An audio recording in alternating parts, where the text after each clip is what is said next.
से जुड़ी इस वक्त की बहुत बड़ी खबर आ रही है, जहां पर अमेरिका कभी भी ईरान पर हमला कर सकता है। अमेरिकी राष्ट्रपति ट्रंप ने कहा कि हमारे जंगी जहाज ईरान की तरफ बढ़ रहे हैं।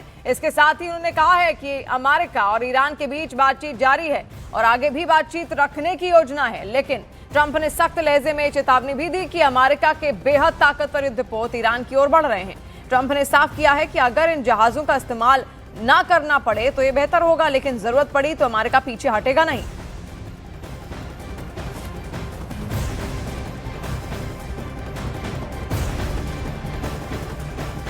Have you had any conversations with Iran in the last few days, and are you planning on any? I have had, and I am planning on it. Yeah, we have a lot of very big, very powerful ships sailing to Iran right now, and it would be great if we didn't have to use them. Well, I told them two things. Number one, no nuclear, and number two, stop killing protesters. They're killing them by the thousands. You know, I stopped 837 hangings 2 weeks ago, but they're going to have to do something. और देखिए, पश्चिम Asia में तनाव बढ़ चुका है। दरअसल America को मुस्लिम देशों का साथ नहीं मिल रहा और इसीलिए ट्रंप ने पश्चिम एशिया के समंदर में अपने युद्धपोतों को उतार दिया है, ताकि अगर वो जंग का बटन ऑन करें तो उनके सैनिकों को कोई कमी यहां पर ना रहे। और उसी के लिए वो चेतावनी लगातार ईरान को यहां दे रहे हैं।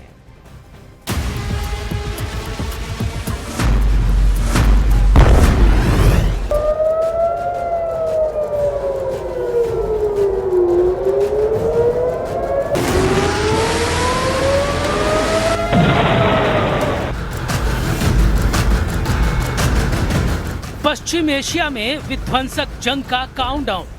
ट्रंप ने पश्चिम एशिया में भेजा समंदर का महादैत्य। अमेरिका पर ड्रोन से पलटवार करेगा ईरान। पश्चिम एशिया इस वक्त बारूद के ढेर पर बैठा है। ऐसा इसलिए क्योंकि अमेरिका और ईरान के बीच तनाव अब सिर्फ बयानों तक सीमित नहीं रहा, बल्कि समंदर में युद्ध की सीधी तैयारी शुरू हो चुकी है। अमेरिकी राष्ट्रपति डोनाल्ड ट्रंप ने दुनिया को साफ संदेश दे दिया है कि ईरान के खिलाफ अब कोई नरमी नहीं बरती जाएगी। इसके लिए ट्रंप ने अब यूएसएस अब्राहम लिंकन के बाद अमेरिका का दूसरा सबसे ताकतवर नौसैनिक बेड़ा ईरान की तरफ रवाना कर दिया है। इस दूसरे कैरियर स्ट्राइक ग्रुप का नाम है यूएसएस जॉर्ज डब्ल्यू बुश, जो अपने साथ करीब 90 फाइटर जेट्स लेकर चलता है। इस बेड़े में एयरक्राफ्ट कैरियर के अलावा टॉमहॉक क्रूज मिसाइलों से लैस युद्धपोत और परमाणु क्षमता वाली सबमरीन भी शामिल हैं। अमेरिका के इस यूएसएस जॉर्ज डब्ल्यू बुश को समंदर का दैत्य कहा जाता है। वॉर एक्सपर्ट्स के मुताबिक USS George W Bush carrier strike group अकेले ही किसी देश की पूरी सैन्य क्षमता को तबाह करने की ताकत रखता है। और अब ऐसे 2 तैरते एयरबेस ईरान के बेहद करीब अमेरिका तैनात कर रहा है। 30 to 40,000 American troops stationed across 8 or 9 facilities in that region. All are within the reach. Theoretically, not theoretically, in reality, all are within the reach of an array of thousands of Iranian one-way UAVs and Iranian short-term ballistic missiles, so short-range ballistic missiles that threaten our troop presence. We have to have enough force and power in the region, just on a baseline, to defend against that possibility. That at some point, as a result of something, the Iranian regime decides to strike at our troop presence in the region. The president always reserves the preemptive defensive option. In essence, Donald Trump ने इस सैन्य तैनाती के साथ Iran को एक बार फिर deal की धमकी दी है। ट्रंप की इस डील का मतलब साफ है, वो ये कि ईरान बिना शर्त अमेरिका की सभी शर्तें माने और अपनी परमाणु महत्वाकांक्षा को छोड़ दे। ट्रंप का कहना है कि ईरान के पास बहुत कम वक्त बचा है और अगला हमला पहले से भी ज्यादा भयानक होगा। दरअसल अमेरिका को दूसरा एयरक्राफ्ट कैरियर भेजने की सबसे बड़ी वजह मिडिल ईस्ट के मुस्लिम देशों का रुख है। यूएई, सऊदी अरब और कतर जैसे देशों ने साफ कर दिया है कि ईरान पर हमले के लिए वो अमेरिका को अपने एयरबेस इस्तेमाल करने की अनुमति नहीं देंगे। कतर का अल हदीद एयरबेस अमेरिकी हवाई अड्डे का नर्व सेंटर माना जाता है, जहां से पूरे मिडिल ईस्ट में एयर स्ट्राइक की योजना बनाई जाती है। इसी तरह यूएई का अल धफरा और सऊदी अरब का प्रिंस सुल्तान एयरबेस भी अमेरिकी हमलों के लिए बेहद अहम रहे हैं। लेकिन अब यूएई, सऊदी अरब और कतर जैसे देशों ने अमेरिका को ईरान के खिलाफ अपनी जमीन इस्तेमाल नहीं करने देने का ऐलान किया। तब अमेरिका की ताकत थोड़ी कम हो गई। इसलिए इस कमी को पूरा करने के लिए अमेरिका अब समंदर में अपने एयरक्राफ्ट कैरियर को अस्थायी एयरबेस के तौर पर इस्तेमाल करने की तैयारी में है। अरब सागर और गल्फ ऑफ ओमान में तैयार ये दोनों कैरियर स्ट्राइक ग्रुप मिलकर ईरान को चारों तरफ से घेरने की रणनीति का हिस्सा है। ऐसे में सवाल ये है कि क्या ईरान अमेरिकी दबाव में झुकेगा या फिर पश्चिम एशिया एक और विनाशकारी युद्ध का गवाह बनेगा। दुनिया की नजरें अब समंदर में तैनात इन युद्ध किलों पर टिकी हैं।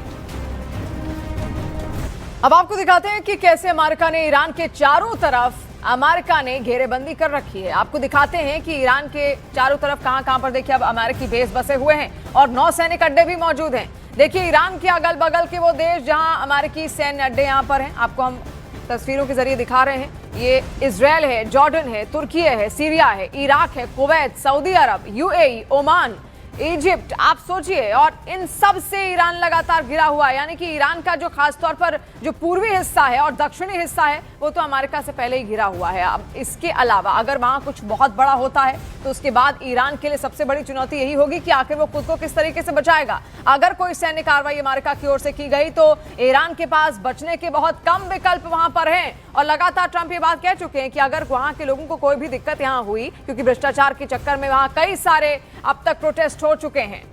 और देखिए पश्चिमी एशिया में जंग का खतरा टलता हुआ बिल्कुल दिख नहीं रहा। एक तरफ अमेरिका ने समंदर में अपना एक कैरियर स्ट्राइक ग्रुप को तैनात कर रखा है और दूसरे वॉरशिप को ईरान की तरफ भेज दिया गया।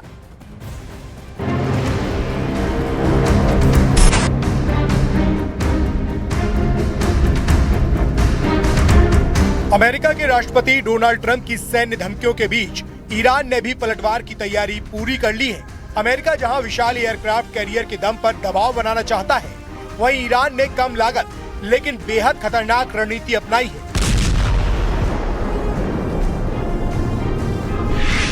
ईरान ने समंदर में अपने ड्रोन कैरियर को तैनात कर दिया है। इसका नाम है शाहिद बघेरी ड्रोन कैरियर, जिसे फारस की खाड़ी में बंदर अब्बास पोर्ट से करीब 5 किलोमीटर दूर दक्षिण समुद्र में तैनात किया गया है। पश्चिम एशिया में जंग लड़ने के लिए एक तरफ जहां अमेरिका का भारी भरकम खर्च हो रहा है, वहीं उससे निपटने के लिए ईरान बहुत कम खर्चे में जंग लड़ने की तैयारी में जुटा है। ईरान ने अपने ड्रोन कैरियर को बनाने के लिए एक साधारण कंटेनर शिप का इस्तेमाल किया है। इस जहाज से सिर्फ ड्रोन ही नहीं बल्कि हेलीकॉप्टर भी उड़ाए जा सकते हैं। यानी बिना किसी पारंपरिक एयरक्राफ्ट से ईरान अमेरिका को चुनौती देने के लिए तैयार है। इसके साथ ही ईरान की प्लानिंग स्वॉर्म ड्रोन अटैक की है, यानी एक साथ सैकड़ों ड्रोन से हमला, जिससे बड़े से बड़े युद्धपोत को भी नुकसान पहुंचाया जा सकता है। यानी अमेरिका के कैरियर स्ट्राइक ग्रुप के लिए ईरान के ड्रोन कैरियर सबसे बड़ा खतरा है। वहीं ईरान की असली ताकत सिर्फ ड्रोन कैरियर तक सीमित नहीं है। अमेरिका के खिलाफ ईरान दुनिया का सबसे बड़ा ड्रोन युद्ध लड़ने की तैयारी कर रहा है। ईरान के पास 80,000 से ज्यादा शाहिद आत्मघाती ड्रोन मौजूद हैं और वो रोजाना 400 से ज्यादा ड्रोन तैयार कर रहा है। रूस की तकनीक की मदद से ईरान ने ड्रोन उत्पादन को युद्ध स्तर पर पहुंचा दिया है। यही वो ड्रोन है जिसका इस्तेमाल रूस यूक्रेन युद्ध में कर चुका है। ट्रंप की बार बार दी जा रही धमकियों से खामनेई के बेखौफ होने की एक और वजह है, वो है चीन। चीन ने ईरान को वो मिसाइल दे दी है जिसे एयरक्राफ्ट कैरियर किलर कहा जाता है।